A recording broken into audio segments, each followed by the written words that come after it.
my name is Ashley Alcroze. I am a sports medicine doctor and nutritionist, and I will be describing the sciences of volleyball.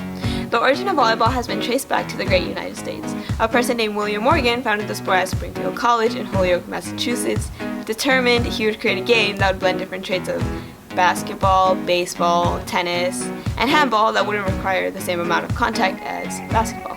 When Morgan first introduced the game to his classes of businessmen, he designed it as mintonette.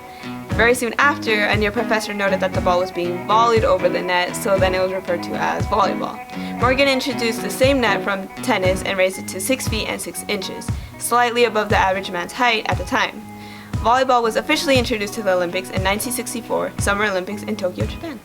Volleyball is played with 2 teams, each on opposing sides divided by the net.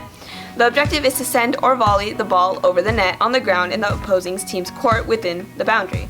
The team does not want the opposing team to be able to return to the ball and only has 3 hits to do so. There are 4 states of a ball: ball in play, ball out of play, ball in, and ball out. A ball is considered in play as soon as the ball is served and approved by the referee. A ball is considered out of play when a whistle is blown by a referee, which may happen at the moment of a fault or in the absence of a fault. A ball is considered in when the ball comes into contact with the floor and some part of the ball touches within or on the boundary lines. A ball will be considered out when one of the 5 things happen. The first condition of the ball being considered out is when part of the ball contacts the floor completely outside of the boundary lines. The second condition is when the ball touches an object outside of the court, like let's say the ceiling or a person who isn't in play. The third condition is if the ball touches the antenna, ropes, posts, or the net itself. The fourth condition is if the ball crosses the net partially or completely outside of the crossing spaces. And finally, if it is completely crosses the net under the lower space. A team is able to score a point by doing one of 3 things. A team gains a point when the opponent team commits a fault, when the opponent team receives a penalty, or by successfully grounding the ball on the opponent's court. A set is a section of a volleyball match. A volleyball match is won by a team when 3 sets are won. A set is won when a team is the first to score 25 points with at least a 2-point lead. If a team does not have a 2-point lead, they play in a continued match until a 2-point lead is achieved.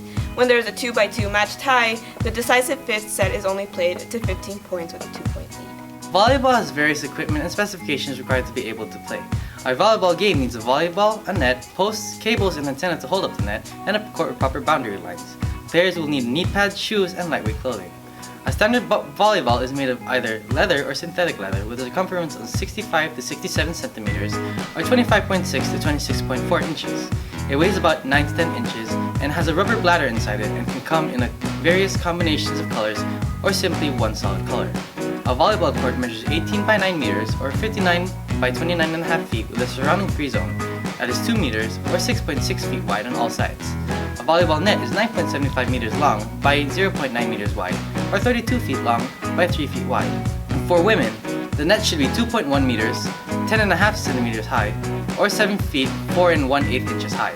For men, the net is slightly taller at 2.1 meters, 29.5 centimeters high, or 7 feet 11 5/8 inches high.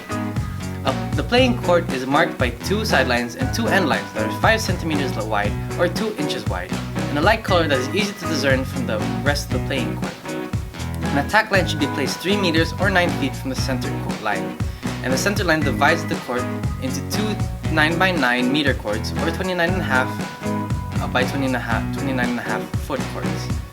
The net is held together with metal cables and smooth padded posts that are placed a half meter to a meter or 1.6 feet to 3.3 feet outside the sidelines and are 2.55 meters high or 8.37 feet high. Antennae are flexible rods that are 1.8 meters or 5.9 feet long, made of fiberglass, fastened at the outer edge of each sideband. Sidebands are 2 white bands attached vertically to the net and placed above each sideline. Knee pads are required to protect your knees from falls, slides, and dives. They must be made of fabric that breathes and manages moisture, but also have shock-absorbing material that will cover and protect your patella. Shoes that have an arch, ankle support, are lightweight, and are shock-absorbent are best for volleyball. All volleyball clothing must be lightweight to allow maximum flexibility and breathability. A material that is flexible, lightweight, and absorbs sweat like spandex is a good option for volleyball clothing. Jewelry is not permitted in volleyball, and glasses must be worn with a strap to keep them secure. The invention of spandex, volleyball shoes, knee pads, and general improvements to the volleyball have impacted the sport throughout the years and have provided better playability. The average volleyball player is about 189.7 centimeters or 6.2 feet tall and weighs at and weighs 80.1 kilograms or 176.6 pounds with a body mass index of 22.1.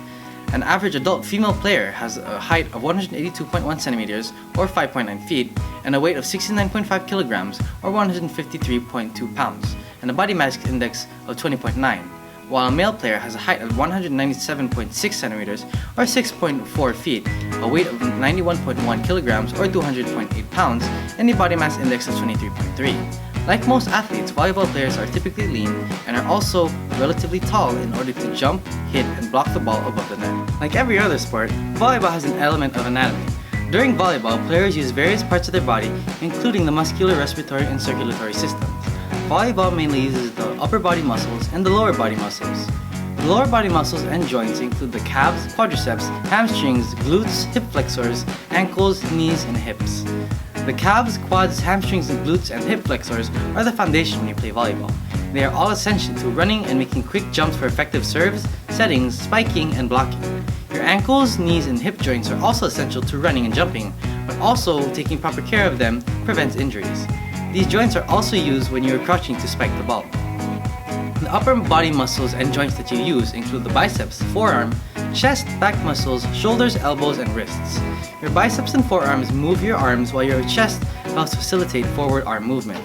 Your back muscles are mainly used for upper body movement, stabilization, and helps keep arms forward to prevent blocks during the game. While you play volleyball, your circulatory system and respiratory system are also at work. Your circulatory system is pumping oxygenated blood throughout your body to provide energy for cellular respiration, to prevent muscle fatigue and soreness, while your respiratory system is providing oxygen for your bloodstream.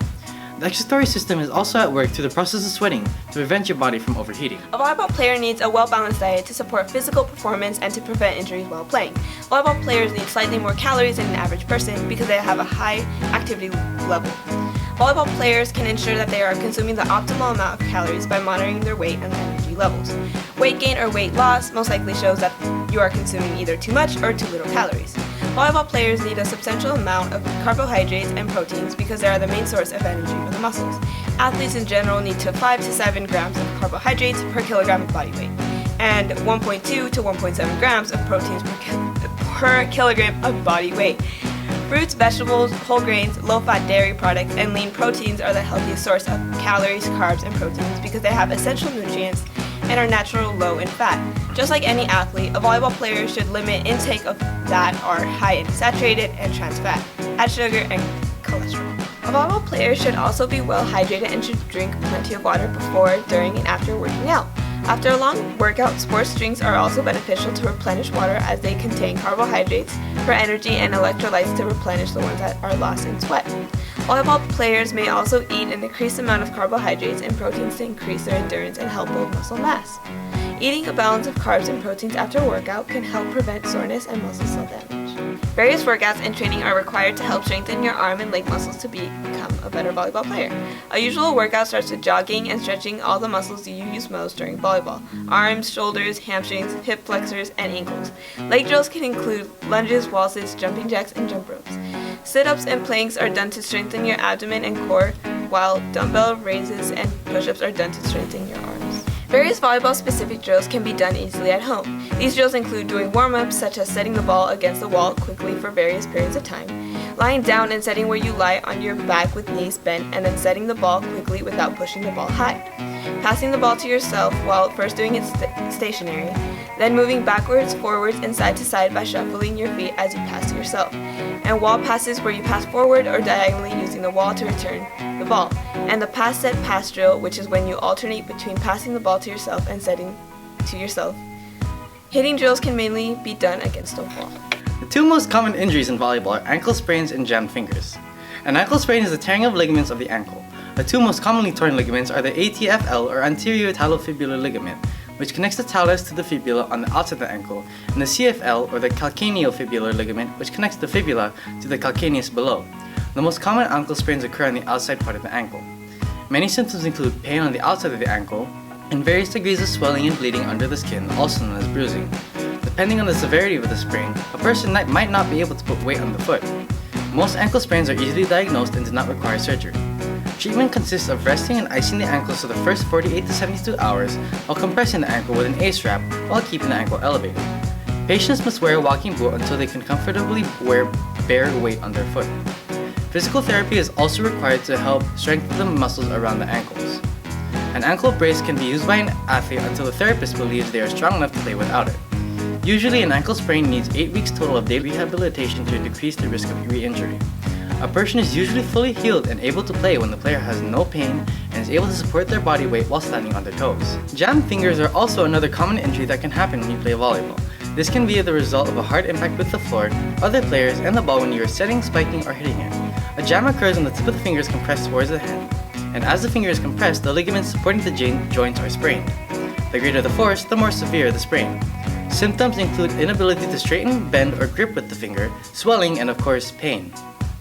Treatments include icing the fingers, over-the-counter pain medications if needed like aspirin or ibuprofen, securing your fingers together with athletic tape using the buddy strapping method, which is strapping the injured finger to the neighboring normal finger, and the length of recovery varies from how severe the injury is. Many basic principles of physics can be observed in volleyball.